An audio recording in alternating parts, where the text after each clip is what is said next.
बहुत से लोग जो हैं वो गुजारिश करते हैं और आने की दावत देते हैं, तो मुझे तो कल रात हुक्म मिला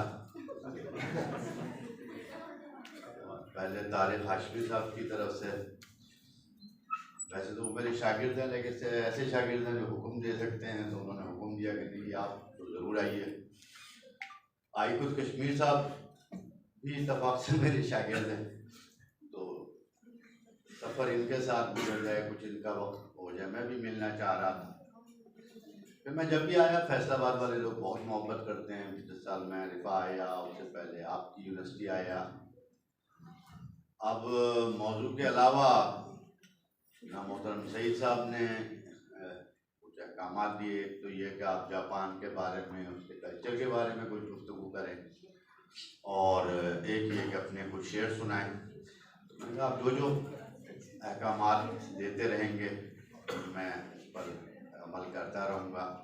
आमतौर पर मैं अब शेर ज़रा कम सुनाता हूँ, लेकिन जिस तरह आप उर्दू के बारे में शेर सुन रहे थे, तो मुझे ख्याल हुआ कि शेर समझने वाले लोग बैठे हुए हैं, तो आपको शेर सुनाए जा सकते हैं, तो चंद शेर सुनाऊँगा।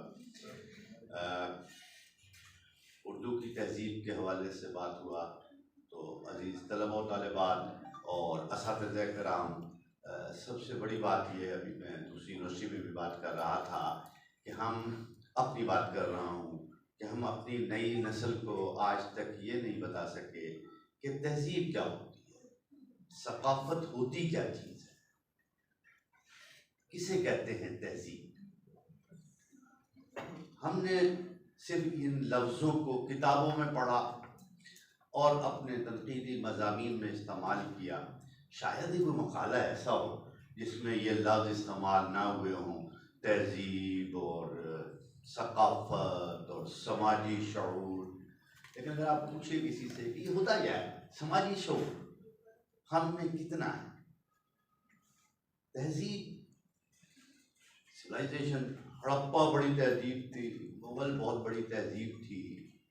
लेकिन मैं आपसे पूछूं कि हमारी तहज़ीब क्या है, कौन सी तहज़ीब है कि हम कहें कि हम फला तहज़ीब के नुमाइंदे हैं, या हमें देखकर एक को नहीं, दो को नहीं, अभी कोई बाहर से आए तो हम सबको देखकर उसके जहन में कौन सी तहज़ीब आएगी। और मुझे खुशी है कि मैं एक ऐसी यूनिवर्सिटी में इस वक्त मौजूद हूँ कि जहाँ आप लोगों को देखकर मेरे जहन में फिर भी अपनी मशरिक़ी तहज़ीब का कोई खाका उभर रहा है।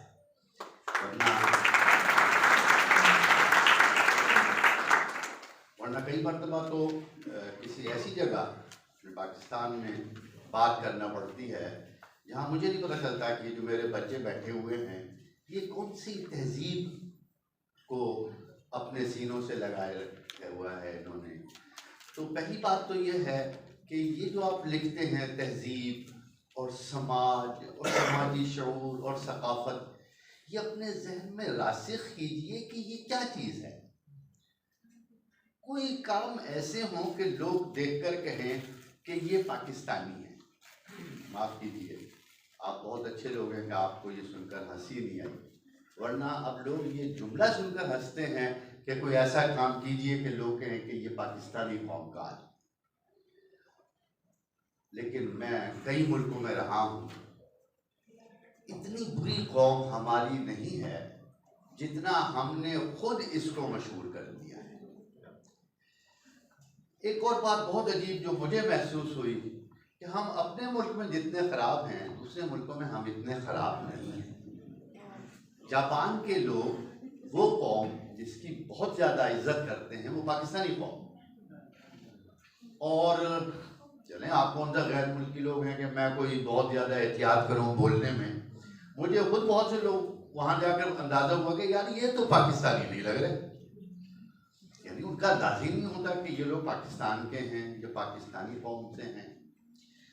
शायद माहौल ने उनको तब्दील किया है, उस कौम की तहज़ीब, सकाफ़त, कल्चर ने, कि वो लोग ज़्यादा इस चीज़ का जिक्र तो नहीं करते हैं। लेकिन मैं अक्सर यूनिवर्सिटी में गया, बल्कि अब तो मैं जहाँ भी जाता हूँ अपने नौजवानों से कहता हूँ कि चंद बातें तो ऐसी हैं जिन्हें देखकर वहाँ सबसे पहले यही ख्याल आता है कि हम तो नहीं कर सके, नई नस्ल को तो बताऊं कि तुम लोग इनमें से चंद बातें सीख लो। बहुत सी बातें जिन्होंने मुझे शॉक किया, जिन पर मैं हैरान हुआ, कई जगह मैंने बताई है। चले आप स्टूडेंट से आपको ज्यादा समझ में आएगी ये बात। मैं गया और इम्तिहान में ले रहा था, सेमेस्टर है, ग्रेडिंग का भी बड़ा हुआ है। तो बेटे इम्तिहान दे रहे थे तो एक लड़का और एक लड़की सामने बेंच पर बैठे हुए थे, मैं जानता था उनको, गर्लफ्रेंड और बॉयफ्रेंड थे वो। उस कल्चर में गर्लफ्रेंड और बॉयफ्रेंड ऐसा है जैसे मनकूहा। हमारे यहाँ मुसीबत ये है, अभी मैंने देखा कि चंद चेहरों पर मुस्कुराहट आई गर्लफ्रेंड और बॉयफ्रेंड को, कि हम इन चीज़ों को बुरा भी समझते हैं और ये करते भी। वो लोग ये काम गर्लफ्रेंड या बॉयफ्रेंड इसलिए बनाते हैं कि उनकी सोसाइटी में, उनके माशरे में, उनके सकाफत में, जिस मज़हब को वो नहीं मानते उसमें इसकी गुंजाइश, उन्होंने इसे तय कर लिया है कि ये चीज़ बुरी नहीं है। जो चीज़ माशरे में बुरी नहीं है उसे वो धड़ल्ले से करते हैं, सबके सामने करते हैं, बता के करते हैं। और जिस चीज़ को उनका माशरा समझता है कि ये बुरा है, ये काम, ये हरकत बुरी है, उसे वो नहीं करते। आपको पता है हमारे तो उलट सूरत हाल है। हम जिन चीज़ों को दिल से समझते हैं कि बुरी हैं, उन्हें भी करते हुए हमें आज महसूस होती हो, लेकिन उनसे बच नहीं पाते। वो लोग बचते हैं।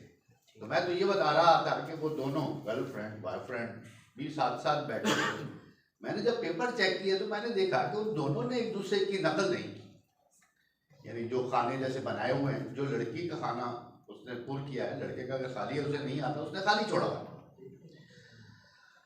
पेपर मैंने मार्क करके दे दिया। अगले दिन मैं दफ्तर में बैठा हुआ था, सोयामान यासिर हमारे सदर शोबा हैं, मेरे शागिर्द भी हैं। मैंने कहा यामाने साहब एक बात समझ नहीं आई कि ये तो ठीक है कि आपके मुल्क में नकल नहीं करते, चीटिंग को बहुत बुरा समझते हैं, लेकिन ये दोनों तो मुझे पता है कि गर्लफ्रेंड और बॉयफ्रेंड इकट्ठे जाते हैं, खाते हैं, पीते हैं। कहने लगा जी, मैंने कहा उन्होंने नकल नहीं की।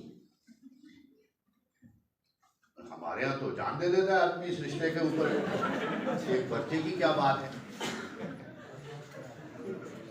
कहने लगे अब बात सुनिए जो उन्होंने कही, नौजवानों अब बात सुनिए। कहने लगे मरबूत साहब, शायद कोई और तालिब इल्म नकल कर ले, वो दोनों आपस में नहीं कर सकते।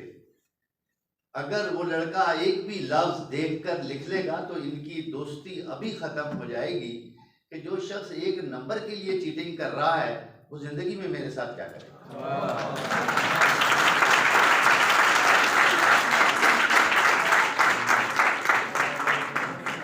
ये मैंने कई दफा देखा। अच्छा, जरूरी नहीं कि उस्ताद मौजूद है या वो कर रहा है, कई दफा उन्हें मैंने बाकायदा देखने के लिए किया कि वो लोग नकल नहीं करते। तो मैंने बताया कि मैं और मेरी बेगम एक स्टोर पर गए और हम, मेरी जेब से कोई 7-8 हज़ार रुपये, 5,000 का, 1,000 का नोट गिर गया फुटपाथ पर। हम स्टोर चले गए, शॉपिंग कर ली। मैंने देखा कि जैकेट पे पैसे नहीं है, उनसे कहा कि हम ट्रॉली रख दी। हमने वापस आए तो एक फुटपाथ पर जो स्ट्रीट लाइट की रोशनी के बल्ब के नीचे वो नोट चमक रहे थे। वहाँ नोट सारे नए होते, नोट चमक रहे थे, पड़े हुए थे। फुटपाथ है, कोई गुजरता है तो वो फुटपाथ से नीचे उतर के सड़क पे से होके और चला जाता है कि उन नोट जो है उन पर पाँव ना आए। मुझे आज तक ये समझ नहीं आया, ये बात आई कि उनका मजहब को वो नहीं मानते, खुदा का तस्वुर नहीं है, आखिरत का तस्वुर नहीं है, दोज़ख की उन्हें परवाह नहीं है। कौन सी चीज है जो उन्हें उठाने से रोकती है? पता ये चला कि बुराइयों से रोकने के लिए मजहब और दोज़ख का खौफ और ये चीजें, ये सब जरूरी नहीं है। कोई एक ऐसी हस्ती, ऐसी ताकत, ऐसा इदारा हो जिसकी बात अवाम और कौम माने। कुछ ना करें, सबको छोड़ दें, दीन छोड़ दें। सिर्फ एक हुजूर हमारे सामने एक आइडियल है, तो हुजूर ने जिन चीज़ों से मना किया है यार, वो करते हुए तो हमारे हाथ काम है। यानी उनके सामने तो ना कोई आइडियल है, ना कोई मजहब है उनका, ना उनके यहाँ, यानी ये नहीं अगर उठा ले तो कोई कैमरे लगे हुए हैं, उसे जेल हो जाएगी। मैंने पूछा कई मरतबा, तो वो कहते नहीं, हमारी कौम बदनाम हो। उन्हें हर काम में यह होता है कि हमारी कौम जो है वो बदनाम होगी। ये है तहजीब, ये है वो सकाफत कि जिसकी वजह से लोग जो है वो करते हैं। आप ही के हवाले से एक और बात, मैं गया तो मुझे पता चला कि वहां तो गजट नहीं शाये होता रिजल्ट का। हमारे यहाँ तो अखबारों में आता है, फला फैसलाबाद की लड़की फर्स्ट आ गई, गुजरांवाला का लड़का फर्स्ट आया।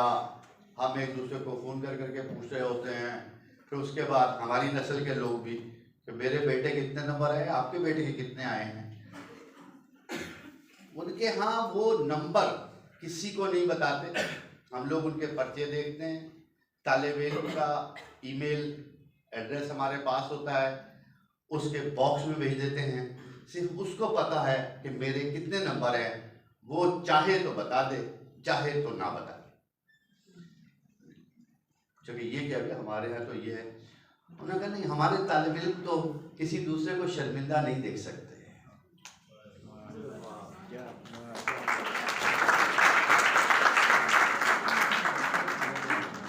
आप लोग खुद देखें, आपको भी है, आपकी सहेली है, आपका दोस्त है, उसके साथ आप दिन रात गुजार रहे हैं, लेकिन जब रिजल्ट आता है तो आपकी ख्वाहिश होती है कि मेरे नंबर ज़्यादा आ जाए।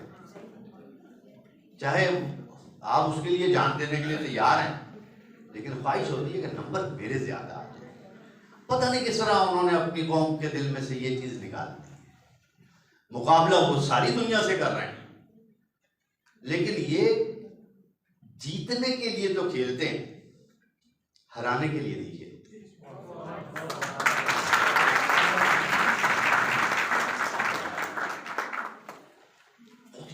ताज़ा चीज़ें हैं, मैं कई घंटे बोल सकता हूँ इस टॉपिक पर। एक और चीज़ तो मुझे अजीब लगी कि रेल में या बस में बैठते ही वो नशिस्त की तरफ, सीट की तरफ नहीं लपकते। अब तो खैर बहुत हमारे यहाँ रिजर्वेशन वगैरह का मसला आ गया है। जो हमारे ज़माने थे, जब रिजर्वेशन नहीं होती थी तो हम ट्रेन में बैठकर सबसे पहले सीट कब्जाते थे और बैठकर चारों तरफ बड़े एक तफाकुर और फातिहाना अंदाज में देखते थे कि हमें सीट मिल गई है। वो तो अलग बात है कि आप किसी के लिए सीट छोड़ते हैं या नहीं छोड़ते। वो लोग रेल में जाते, थोड़ी देर खड़े होते, और अगर कोई नहीं बैठ रहा तो फिर बैठते। आखिर में सिर्फ एक बात जो मैं बताना चाहता हूँ ना, असातिज़ा बैठे हुए हैं, कि वहाँ उस्ताद की जो इज्जत है, अच्छा हमारे यहाँ भी है, बचपन से सुनता है उस्ताद की इज्जत करो, आप लोग भी करते हैं उस्ताद की इज्जत। मेरा भी ये ख्याल है कि हाँ, हमारा शागिर्द उस्ताद की इज्जत करता है। असातिज़ा जो यहाँ मौजूद है, मैं उनसे बहुत माज़रत के साथ माफ़ी मांगते हुए, एक बात, मैं कुछ 44-45 साल हो गए पढ़ाते हुए। 81 में मैंने पढ़ाना शुरू किया था। हाँ, आप लोग तो नहीं थे उस वक्त से। मैं एक बात पर ईमान रखता हूँ और मैं कह चुका हूँ। अच्छा, उस वक्त भी यही था कि तालिब इल्म गुस्ताख हैं, तालिब इल्म इज्जत नहीं करते, बड़ों की इज्जत नहीं करते, असातिज़ा की इज्जत नहीं करते। लेकिन मेरा अब भी ये ईमान है कि तालिब इल्म उस्ताद की बेइज्जती उस वक्त तक नहीं करता जब तक उस्ताद उसके पाँव न पकड़े कि मेरी बेइज्जती कर। 50 उस्ताद हैं, तालिब इल्म इज्जत करते हैं, अगर किसी एक उस्ताद के साथ वो गुस्ताख हैं तो हमें भी तो सोचना चाहिए कि हम में तो कोई खामी नहीं है, हम में तो कोई कमी ऐसी नहीं है कि लोग इज्जत नहीं करते। तो नहीं बता रहा था कि जो माशरे कहते हैं ना इज्जत करते हैं। मैं वाक़ा बताता हूँ कि मेरे पासपोर्ट में लिखा हुआ है कि मैं उस्ताद हूँ। मेरी बेगम साहिबा ने अटैची केस में एक लाइटर रख लिया, गैस लाइटर। घर से उनकी बहू ने कहा लाइटर लाएं, बड़े अच्छे मिलते हैं जापान में हर चीज़। उन्होंने अटैची केस में रखा। हम अच्छा, मेरा तो वहाँ सामान कभी चेक नहीं हुआ, वो हमने दे दिया, वो चला गया। और फिर कहीं आगे जाकर चेक हुआ कि इसमें तो लाइटर है। जब हम अंदर गए तो वो स्टाफ वगैरह तलाश कर रहा था मेरा पासपोर्ट नंबर। मैं गया जी आइए। हम लोग गए तो जहाज के करीब ही वो अटैची केस रखा हुआ था। उनका चीफ सिक्योरिटी ऑफिसर और दो उसके साथ 3 लोग खड़े हुए। उन्होंने मुझे वो तस्वीर दिखाई स्कैन करके कि इसमें लाइटर है। मैंने मिसेस से पूछा, उन्होंने कहा है, तो मैंने कहा। उन तीनों ने झुकना शुरू कर दिया। जापानी झुकते बहुत है, तीनों झुके जाएं और सॉरी किए जाएं। इत्तेफाक से मुझे अंग्रेजी आती थी। उसने मुझे कहा कि मैंने 15 मिनट हो गए, कई जगह टेलीफोन करके कोशिश की है, इजाजत नहीं मिल रही। हमारा मुल्क होता, आप लोग भी जानते हैं, मुझे कहते कि हजूर आप प्रोफेसर हैं, पढ़े लिखे आदमी हैं, इतने बड़े बड़े बोर्ड लगे हुए हैं, जहाज रुका हुआ है, आपको ना पढ़ना आता है ना तमीज है, आप इसमें लाइटर लेके जा रहे हैं। उसने मुझे कहा माफ कीजिए, हम नहीं दे भेज वो इजाजत आपको दे सकते, हमें ये निकालना पड़ेगा। मैंने कहा ठीक है। मैंने मिसेस से कहा चाबी, कसम खाऊं लिटरली क्या कैसे आपको यकीन दिलाऊं कि उस चीफ ऑफिसर के हाथ कांप रहे थे, उससे ताला नहीं खुल रहा था कि हमने एक उस्ताद को रुका हुआ।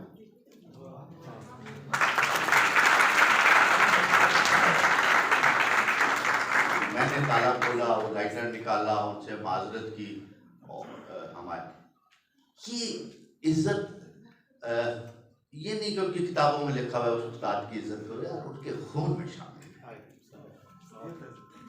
और सबसे बड़ा फिर वही कि उन्हें ये दर्स किसी पैगंबर ने नहीं दिए, उन्हें ये दर्स किसी मजहब ने नहीं सिखाया। आप लोगों से खास तौर पे ये बताना चाहता हूँ, मैंने कई मरतबा अपनी क्लास में ये पूछा कि आपको ये सब कुछ कौन सिखाता है, तो मेरा ख्याल था क्या स्कूल की तरबियत बहुत अच्छी है। स्कूल में बहुत अच्छी तरबियत है। 4-5 साल वो किताबें नहीं पढ़ाते, वो सिर्फ जिंदगी के तरीका जो है वो सिखाते हैं बच्चों को, उठते कैसे, बैठते कैसे। वो कहता है लानत भेजो तालीम पर, किताबों पर, ये ना आ जाएगा सब कुछ, साइंस ये बड़े होके भी पढ़ लेंगे, पहले अच्छा इंसान बनाओ। वो 5 साल इंसान बनाते हैं। हमारे यहाँ मसला यही है कि हम बच्चे को पहले इंसान नहीं बनाते, हम उसे सब कुछ सिखा देते हैं, इंसानियत नहीं सिखाते। वो 4-5 साल तो बच्चों को करते हैं। तो मैंने कहा ये स्कूल वाले जो है ना, यही सारा तरबियत है। लेकिन मैं हैरान रह गया कि मेरे जितने तालिब इल्म, जितनी तालिबात थी, मैंने कहा कि तुम्हें ये तरबियत जो तुम्हारी है कौन करता है? उन्होंने कहा हमारी माँ। और ये सब कि तरबियत तो माँ करती है। और एक बात जो अब सारी दुनिया मानती है, कहते हैं कि 5 साल की उम्र तक तरबियत के ज्यादातर मरहले तय हो चुके थे, शख्सियत पे असरात मुर्तसिब हो चुके होते हैं।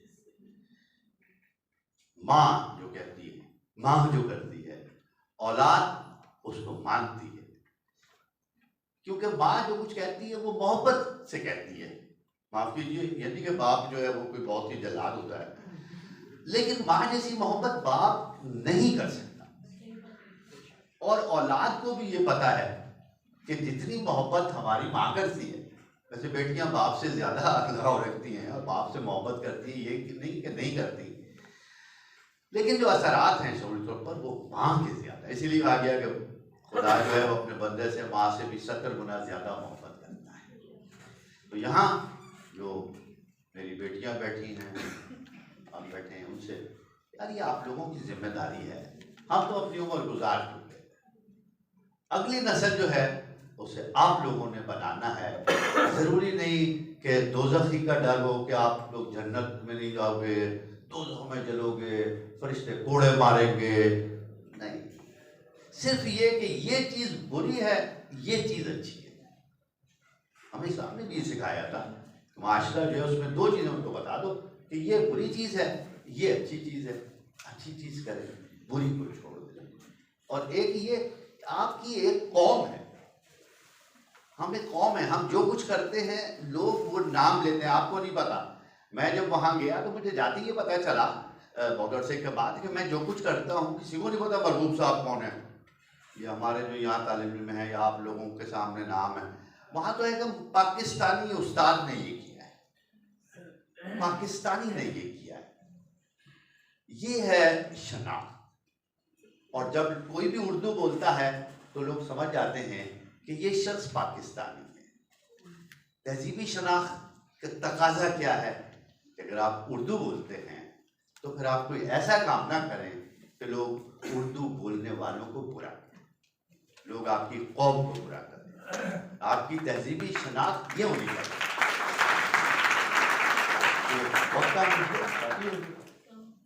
तो आखिर में एक नगारा जी मैं चंद शेर सुना देता।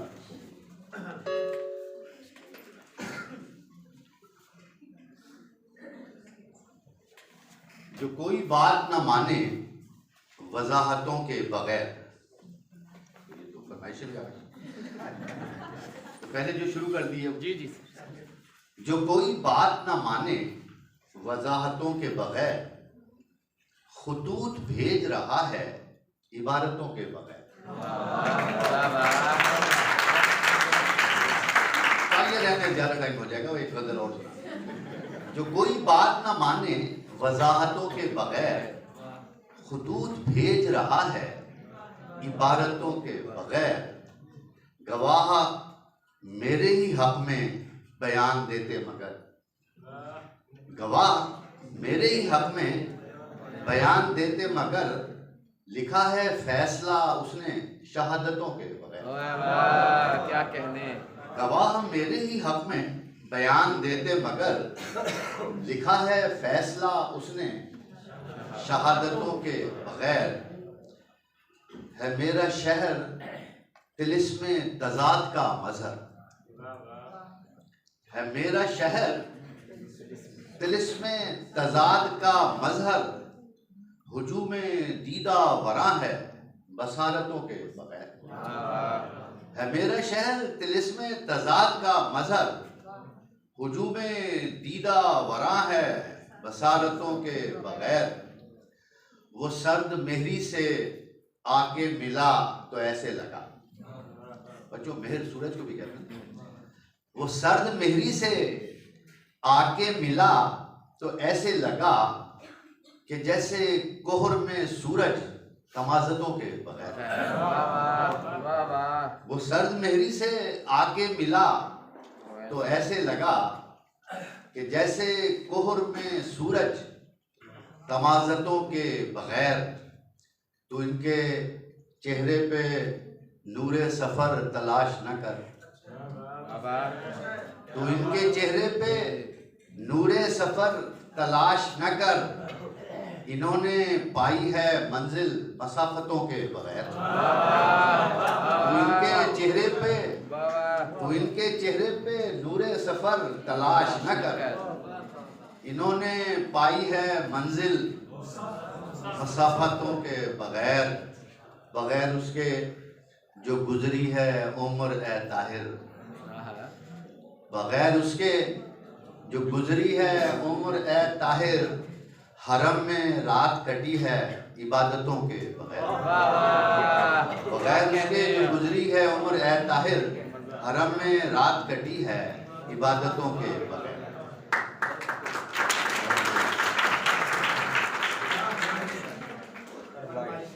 जी वो फरमाइशी आखिर में सुना देता हूँ, लेकिन ये एक गजल दो गजलों के बराबर है, तवील बहर की है।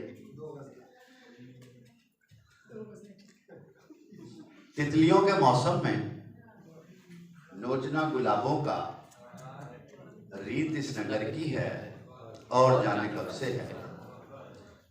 तितलियों के मौसम में नोचना गुलाबों का, रीत इस नगर की है और जाने कब से है।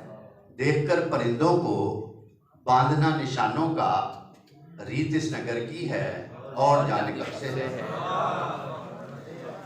तितलियों के मौसम में नोचना गुलाबों का रीत इस नगर की है, और जाने कब से है देखकर परिंदों को बांधना निशानों का रीत इस नगर की है, और जाने कब से है शहर के ये बाशिंदे नफरतों को बोकर भी इंतजार करते हैं फसल हो मोहब्बत की। शहर के ये बाशिंदे नफरतों को बोकर भी इंतजार करते हैं फसल हो मोहब्बत की, भूल कर हकीकत को ढूंढना शराबों का रीत इस नगर की है, और जाने कब से है।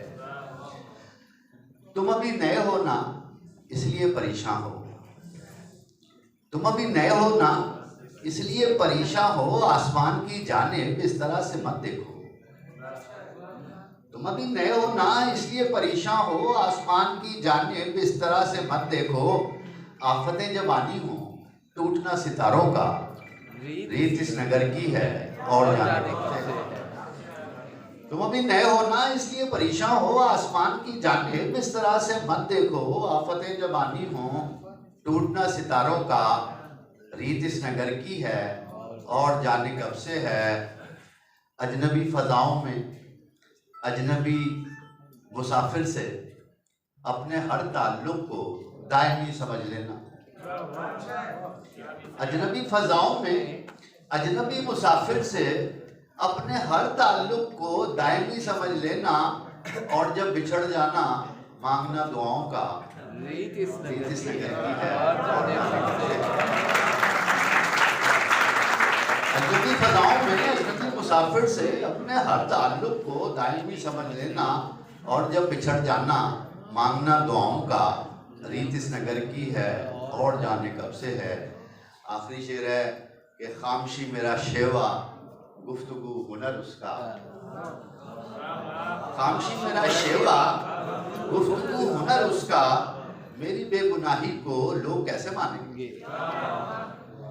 खामशी मेरा शेवा गुफ्तगू हुनर उसका, मेरी बेगुनाही को लोग कैसे मानेंगे। बात बात पर जबकि मांगना हवालों का रीत इस नगर की है, और